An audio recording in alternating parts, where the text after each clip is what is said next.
Ankleshwar ST depot સામે આવેલા અનમોલ પ્લાઝામાં અનાજ કરિયાણાનો હોલસેલ વેપાર કરતા વેપારીને ઇન્કમટેક્સ ઓફિસરની ખોટી ઓળખ આપી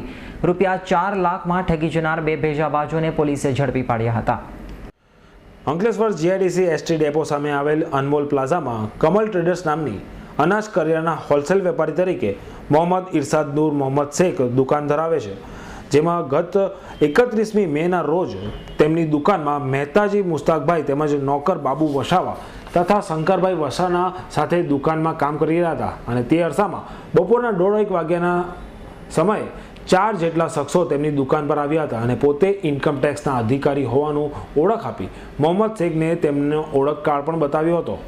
ઇન્કમટેક્સ અધિકારીના સ્વાંગમાં આવેલા ભેજાબાજોએ કરિયાણાના વેપારીના હિસાબ કિતાબના જરૂરી ચોપડા તપાસ્યા હતા, જેમાં 8 લાખની ગરબડ હોવાનું તેમને જણાવ્યું હતું અને જેના વ્યવહારિક રીતે પટાવટ કરવા માટે રૂપિયા 4 લાખની માંગણી કરી હતી। ઇન્કમટેક્સના અધિકારીઓની તપાસથી ગભરાઈ ગયેલા શેખે આમ તેમથી પૈસા ભેગા કરીને આવેલા ભેજાબાજોને 4 લાખ રૂપિયા આપીને રવાના કરી દીધા હતા। આ અંગે પોલીસ ફરિયાદ કરવાના બદલે તેમને પોતાના વકીલને સમગ્ર ઘટના અંગે જાણ કરી હતી, ત્યારે તેમના વકીલ ભૂપેન્દ્ર દોરીવાલાએ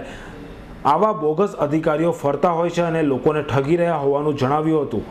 અને બનાવટ કરી તેમની પાસેથી આ રૂપિયા પડાવી લીધા હોવાનું પણ તેમણે જણાવ્યું હતું, જે આધારે તેમણે પોલીસમાં ફરિયાદ દાખલ કરી હતી। અંકલેશ્વર જીઆઈડીસીમાં અનમોલ પ્લાઝા શોપિંગમાં મોહમ્મદભાઈ શેખની અનાજ કરિયાણાની દુકાન આવેલ છે, જે દુકાનમાં ગઈ તારીખ 31/5/2014ના રોજ બનાવટી ઇન્કમટેક્સના ઓફિસર તરીકે બનીને 4 માણસો આવેલા હતા, જેમાં 4 લાખ રૂપિયાની તોડ કરી અને આ લોકો જતા રહેલા હતા। જે 26 તારીખે બારડોલી પોલીસ સ્ટેશનમાં ગુના નંબર 168/14માં ત્યાં પણ આ રીતેનો ગુનો કરેલો હતો, એમાં પકડાયેલા હતા, જેમાં એક આરોપી જામીન ઉપર છૂટી ગયેલો હતો અને એક આરોપી જેલમાં હતો, જેને અહીંયા પોલીસ સ્ટેશનમાં ગુનો દાખલ થયેલો રૂપિયા 4 લાખનો। એમાં અમો એક આરોપીને હવે ત્યાં સબજેલમાંથી લાવેલા છે બારડોલીથી અને બીજો એક આરોપી છૂટી ગયેલો હતો, એને કાલે પકડી લીધો છે અને ગઈકાલે 19:00 વાગે એમને પણ અટક કર્યા છે અને આજે એમની બંનેની રિમાન્ડ પ્રક્રિયા ચાલુ છે, તપાસ ચાલુ છે। મળેલી ફરિયાદના આધારે પોલીસે તપાસ શરૂ કરી હતી, જેમાં બાતમી મળતાની સાથે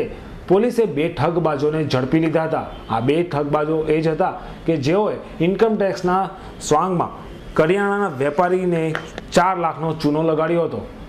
આ 2 ઠગબાજો સાથે બીજા 2 અન્ય શખ્સો પણ દુકાનમાં આવ્યા હતા, ત્યારે એ 2 શખ્સ કોણ હતા તેની તપાસમાં પણ પોલીસે તપાસ શરૂ કરી છે, જ્યારે અન્ય કયા વેપારીઓને કે કઈ વ્યક્તિઓને તેઓ ઠગ્યા છે તે અંગે પણ પોલીસે તપાસ શરૂ કરી છે। અવી સૈયદનો રિપોર્ટ S9 ન્યૂઝ ભરૂચ।